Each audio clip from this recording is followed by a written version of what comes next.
Kepada siapa dan apa makna pesan jangan mengganggu yang diucapkan Presiden terpilih Prabowo Subianto?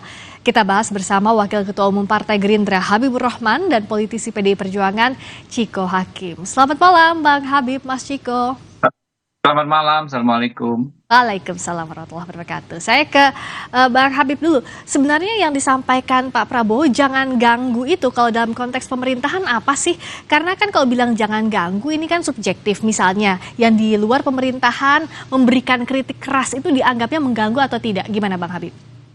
Ya, saya untuk kesekian kalinya perlu menyampaikan itu adalah pernyataan yang terbuka, ya, disampaikan Pak Prabowo dalam konteks kenegarawanan, ya, bahwa kalau kita ikuti redaksinya adalah Indonesia sudah tidak terbendung.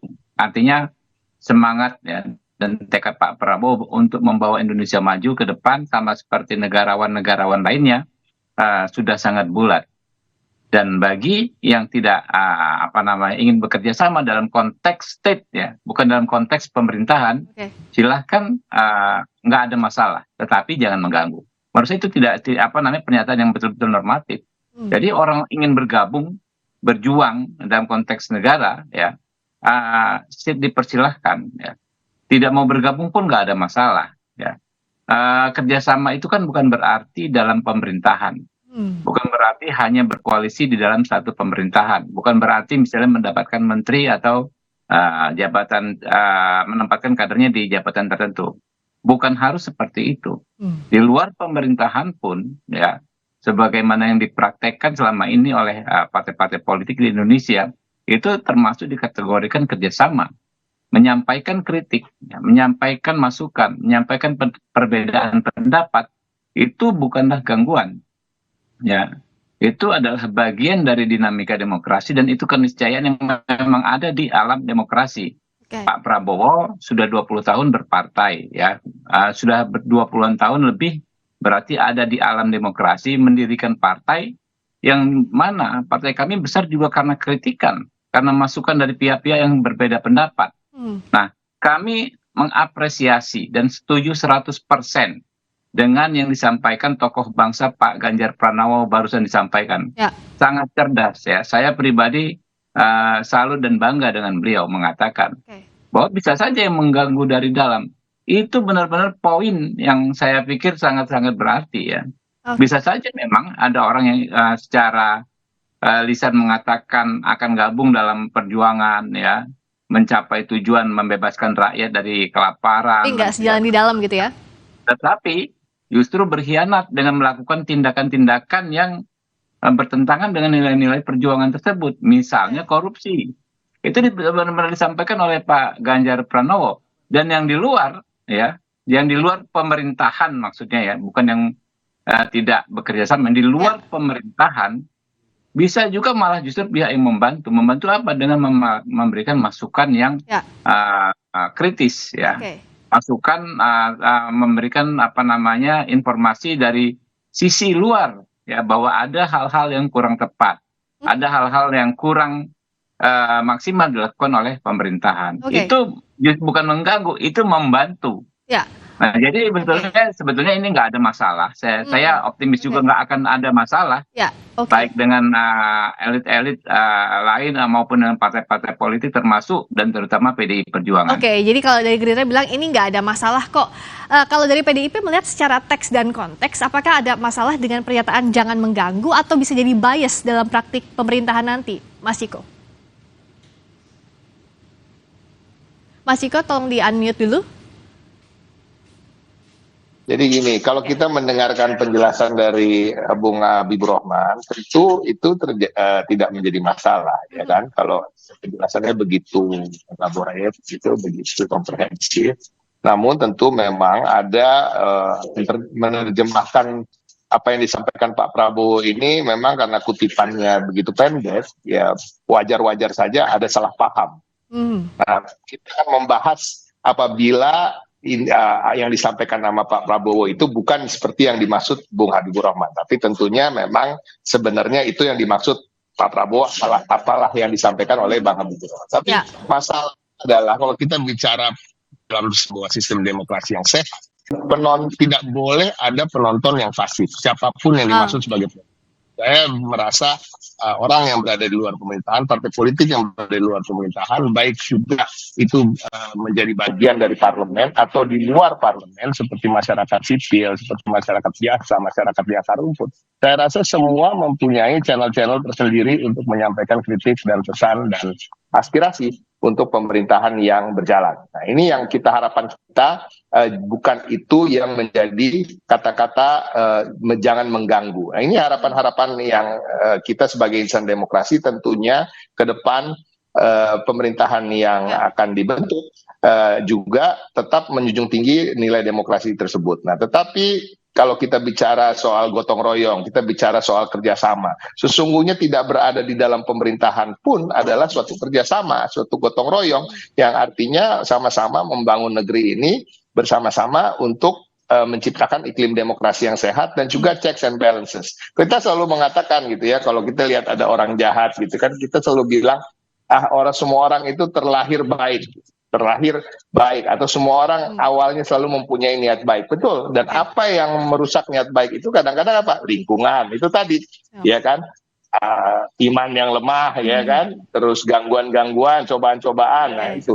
Nah, kalau kita bicara lingkungan itu seperti yang disampaikan oleh Pak Ganjar sendiri, bahwa kadang-kadang ada di dalam juga akan mengganggu itu selain korupsi, ya kan? Itu jauh dari nilai-nilai perjuangan yang sebenarnya ingin diciptakan, tapi juga bisa inkompetensi gitu ketika salah memilih menteri misalnya, orang-orang yang kurang kompeten. Jadi harapan kami tentu apa yang disampaikan Pak Prabowo itu juga berlaku ke dalam artian jangan sampai asal meraup koalisi yang begitu besar tanpa betul-betul mencermati siapa-siapa yang berada di dalam, kompetensi-kompetensinya, dan juga rekam jejaknya, integritasnya, dan lain-lain. Tapi pada prinsipnya, kita harus menjaga demokrasi ini supaya tetap sehat, dan harapan kami tidak boleh ada penonton yang pasif di negeri ini dalam roda pemerintahan maupun di luar pemerintahan.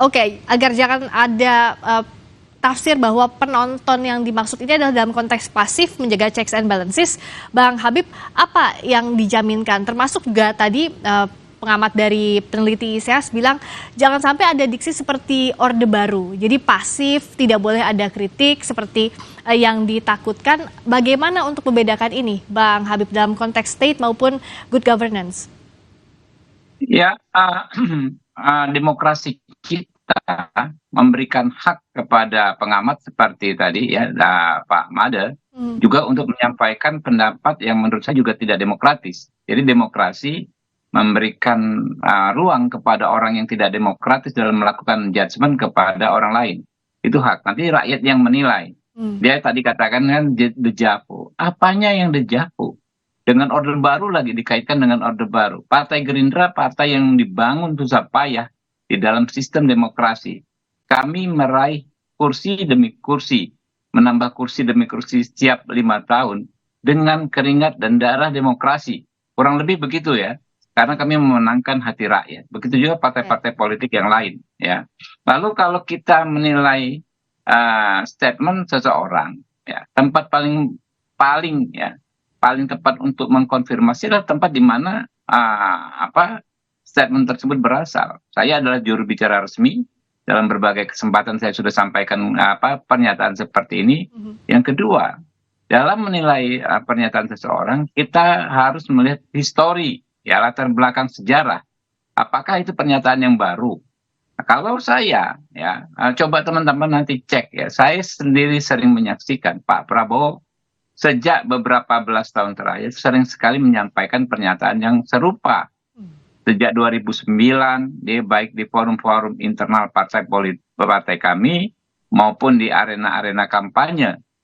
Kita sebagai bangsa bertekad membebaskan rakyat dari kelaparan, ya, mensejahterakan rakyat. Bagi yang tidak mau bergabung dalam barisan perjuangan, silahkan minggir. Kurang lebih kan begitu, pernyataan yang konteksnya adalah untuk memotivasi. Dan ini pernyataan yang biasa saja menurut saya, ya. Kalau ini dikaitkan dengan Orde Baru lalu seolah-olah ada tindakan anti demokrasi, di mana ada sejarah kami Partai Gerindra mempraktekkan apa namanya tindakan-tindakan tersebut. Oke. Kami bisa dapat menjadi partai ketiga terbesar ya karena proses demokrasi. Dan jaminannya apa? Jaminannya adalah track record kami, ya. Selama kami di luar pemerintahan, kami 5 tahun Pak Jokowi, kami di luar pemerintahan. Kami sampaikan kritikan-kritikan yang membangun, ya. Tetapi kalau ada kebijakan yang baik, kami support.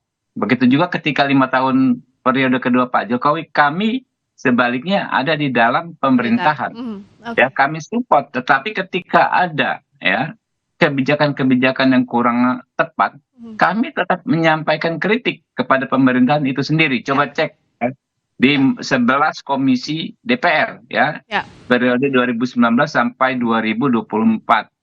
Saya sendiri di Komisi 3 sering menyampaikan kritikan terhadap kebijakan-kebijakan pemerintah. Ya. Nggak ada yang salah, dan kita ini sudah terbiasa ya, kita hidup dalam era demokrasi ini, siapapun Baik. ya yang ingin keluar dari patsun tersebut, dari sistem tersebut, saya pikir akan berpikir panjang, karena pasti akan mendapatkan judgement, mendapatkan hukuman dari rakyat. Oke, baik, Bang Habib. Saya ke Mas Ciko, seperti Gerindra, PDIP kan sudah mafhum di dalam maupun di luar pemerintahan. Pesan jangan ganggu, kalau tadi Bung Habib membantah dengan tegas nggak ada kaitannya sama Orde Baru. PDIP melihatnya juga tidak ada kaitan pesan ini. Dari saya kalau kita mendengar apa yang disampaikan oleh Bung Habibur Rahman sebagai juru bicara, ya tentunya yaitu semuanya ideal dan itu normatif. Nah, tetapi tentunya apa yang disampaikan oleh Pak Prabowo yang begitu singkat, saya rasa agak tidak elok kalau itu terulang lagi ke depannya, karena memang akan menciptakan penerjemahan yang bebas tadi, termasuk dari kelompok masyarakat sipil, dari para pengamat, dan juga dari partai politik lain atau dari masyarakat, baik itu yang berniat baik untuk meluruskan atau memang yang mau mendiskreditkan dan mencari salah-salahnya Pak Prabowo gitu. Di sana aja bahwa ke depannya sebaiknya diksi-diksi yang digunakan juga ada perubahan.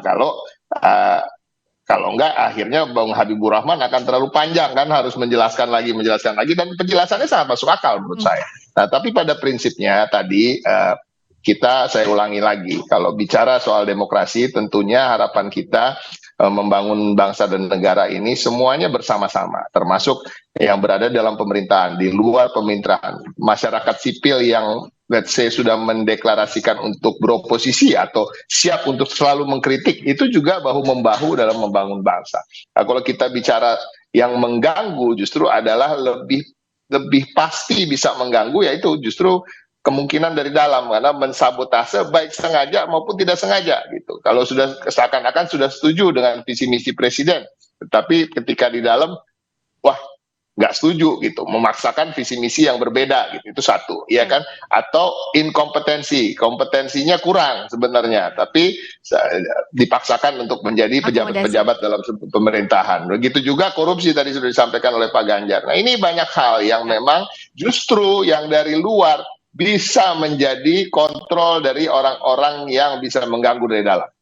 Oke, tadi harus diwaspadai, bisa saja yang mengganggu itu dari dalam. Tapi ada apresiasi, tadi tone-nya dari Mas Ciko, cuma ada masukan untuk diksi-diksi yang digunakan. Gimana Bang Habib? Silakan terakhir. Ya, saya sampaikan bahwa memang Pak Prabowo adalah bukanlah seorang politisi, ya, dan memang waktu tempat beliau menyampaikan kan memang sangat terbatas. Artinya kalau bukan seorang politisi itu memang tidak terlalu pandai ya beliau menyampaikan kata-kata yang tidak gampang disalah tafsirkan ya. Tapi saya yakin rakyat paham banget bahwa beliau adalah orang yang genuine, orang yang ikhlas berjuang untuk bangsa dan negara, sehingga rakyat tidak akan meragukan niat baik Pak Prabowo dalam setiap menyampaikan pendapat-pendapatnya di depan publik. Itu yang penting bagi saya. Tentu Pak Prabowo punya kekurangan ya, masukan dari Bung Ciko dan lain sebagainya. Setiap masukan dari siapapun tetap akan kami hargai, kami terima, kami cermati ya. Kita memang ke depan kita bukan persoalan kita capek mengklarifikasi, bukan ya. Situasi memang seperti ini. Kita punya pemimpin yang baru, ya, yang punya karakteristik tertentu, mungkin agak spesifik dan berbeda dengan pemimpin-pemimpin lain. Tapi insya Allah ya rakyat tahu dan Ya. saya jamin Pak Prabowo adalah Baik. orang yang ikhlas ya. Apa yang beliau Baik. sampaikan adalah niat baik beliau untuk bangsa dan negara ini. Oke, terakhir singkat saja Bung Ciko, apa masukannya agar checks and balances ini berjalan dengan baik, mau di dalam mau di luar pemerintahan, termasuk PDIP kan belum ambil sikap ya. Apa yang diharapkan? Harapan kami tentunya siapapun yang nanti akan dilantik sebagai presiden dan kemungkinan besar itu Pak Prabowo dan Gibran gitu ya. Dan harapan kami juga yang paling penting adalah memikirkan visi misi yang selama ini memang diperjuangkan dan itu yang menjadi prioritas dan bukan menggemukkan koalisi karena sesungguhnya kalau let's say, tidak harus 80% menguasai parlemen. Karena kita tahu sendiri bahwa yang berada di luar pemerintahan pun bukan berarti dari 100 kebijakan yang diajukan oleh pemerintah, hal itu 100-100-nya ditolak. Karena selama ini juga tidak begitu ya, yang terjadi di Indonesia. Dan harapan kami menyadari bahwa keberadaan oposisi atau keberadaan suara-suara yang di luar pemerintahan yang mengkoreksi, mencoba mengkritisi, dan mencoba meluruskan dan memberikan alternatif-alternatif solusi itu juga dipertimbangkan dan didengar dan kita Baik. sama-sama membangun bangsa ini dalam koridor demokrasi yang sehat. Terima kasih Mas Ciko, terima kasih Bung Sama-sama Habib Mas Eko. untuk diskusinya malam hari ini. Selamat malam. Firda, yo. Mari, berikutnya saudara, kami kembali dengan sorotan lainnya.